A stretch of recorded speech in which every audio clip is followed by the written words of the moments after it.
मुसलमानों को लेकर जज साहब का विवादित बयान, सुप्रीम कोर्ट और शेखर यादव का विवाद बढ़ा।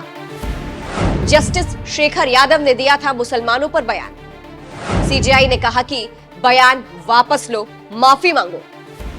शेखर यादव ने कहा बयान वापस नहीं लूंगा। लेकिन जो कठमुल्ला है, जिसे कह लीजिए आप, सब गलत है, लेकिन कहने में गुरेज नहीं है, क्योंकि वो देश के लिए घातक हैं, बिगाड़ने वाले लोग हैं, जनता को भड़काने वाले लोग हैं, देश आगे न बढ़े इस प्रकार के लोग हैं, उनसे सावधान रहने की जरूरत है। ये बयान तो आपको याद ही होगा, और अगर याद नहीं हो तो हम बता देते हैं कि ये मुसलमानों पर शेखर यादव, जो इलाहाबाद हाई कोर्ट के जज है, उन्होंने दिया था। फिर उसको लेकर हो हल्ला हुआ। शेखर यादव 3 जजों की खंडपीठ के सामने पेश हुए और अपनी सफाई पेश की, लेकिन चीफ जस्टिस ऑफ इंडिया ने शेखर यादव से ये कहा कि आप सार्वजनिक तौर पर माफी मांगे। और फिर दिल्ली से इलाहाबाद पहुंचे शेखर यादव अपने बयान से पलट गए और अब कह रहे हैं कि माफी नहीं मांगूंगा। इसको लेकर सुप्रीम कोर्ट में याचिका दाखिल हुई। फिर सुनवाई के दौरान सुप्रीम कोर्ट ने इस केस से मुतालिक इलाहाबाद हाई कोर्ट से रिपोर्ट मांग ली।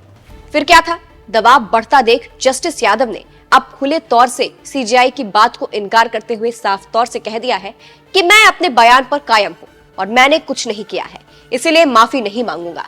एनबीटी की माने तो इलाहाबाद हाईकोर्ट के चीफ जस्टिस को लिखे एक खत में जस्टिस यादव ने कहा कि उनकी टिप्पणी न्यायिक आचरण के अनुरूप है और किसी भी सिद्धांत का उल्लंघन नहीं करती। उनके बयान को तोड़ मरोड़ कर पेश किया जा रहा है। तो आप समझ सकते हैं कि कैसे मामला गंभीर हो गया है और क्यों।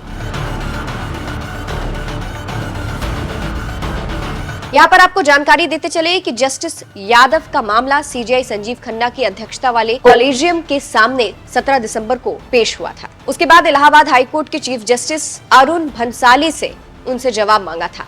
अंग्रेजी अखबार इंडियन एक्सप्रेस की माने तो सीजेआई ने हाई कोर्ट के चीफ जस्टिस भंसाली को पत्र लिखकर अपनी बात रखी है और इस मामले में नई रिपोर्ट मांगी थी।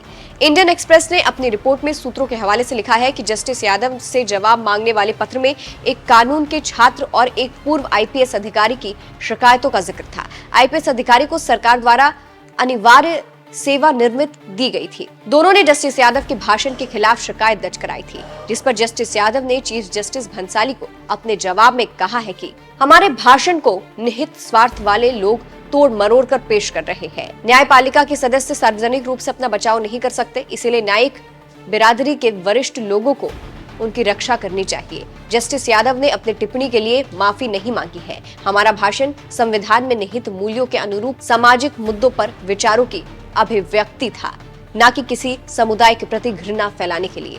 तो आप समझ सकते हैं कि जस्टिस यादव ने क्या जवाब दिया है। अब आपको जानकारी देते चले कि 8 दिसंबर को इलाहाबाद हाईकोर्ट बार एसोसिएशन की लाइब्रेरी में एक सभा हुई थी, जिसमें वीएचपी के लीगल सेल की तरफ से ये आयोजित हुई थी। उसी सभा में जस्टिस यादव ने समान नागरिक संहिता यूसीसी पर अपनी बात रखी और कहा था कि हिंदुओं ने सुधार किए हैं जबकि मुसलमानों में नहीं। जस्टिस यादव ने आगे कहा था कि आपको एक गलत फहमी है कि अगर कोई कानून यूसीसी लाया जाता है तो ये आपकी शरीयत, आपके इस्लाम और आपके कुरान के खिलाफ होगा। लेकिन मैं एक और बात कहना चाहता हूँ, चाहे वो आपका पर्सनल लॉ हो या हमारा हिंदू लॉ हो, आपका कुरान हो या हमारी गीता हो, जैसा कि मैंने कहा, हमने अपनी प्रथाओं में बुराइयों को दूर किया है। तो आप समझ सकते हैं कि क्या कहा है जस्टिस यादव ने और क्यों बवाल मच गया है। हम वो बाइट एक बार फिर से आपको सुनवा देते हैं, सुनिए।